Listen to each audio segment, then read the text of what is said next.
ဒေါသကြောင့်ဘာကောင်းကျိုးမှမရှိဘူးနော်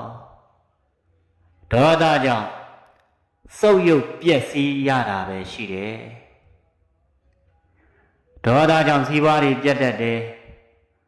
ဒေါသကြောင့်လူမှုရေးတွေပြတ်တတ်တယ်ဒေါသကြောင့်အိမ်တောင်ရေးတွေပြတ်တတ်တယ်ဒေါသကြောင့်ဆွေမျိုးတွေပြတ်တတ်တယ်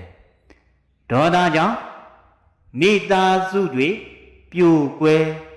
ပျက်စီးတတ်တယ်ဒါကြောင့်ဒေါသကြောင့်ဘာကောင်းကျိုးမှကိုမရှိတာနော်ဒေါသရဲ့ရလက်ကဆိုးကျိုးတွေပဲနော်စုပ်ယုပ်ပျက်စီးပြဿနာတွေပဲဆိုးကျိုးတွေနော်ဘာကောင်းကျိုးမှမရှိဘူးဒါကြောင့်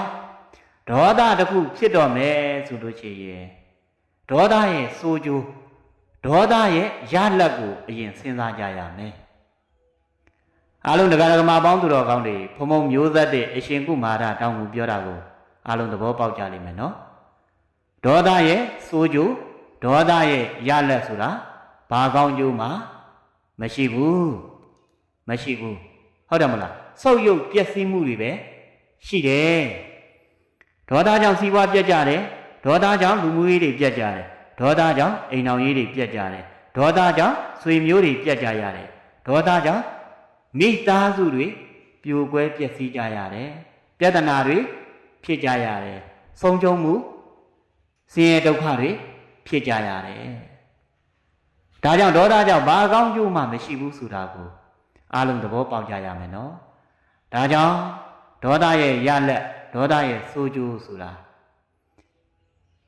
ဆင်းရဲဒုက္ခပြဿနာတွေပဲဒါကိုနားလေသဘောပေါက်ကြရမယ်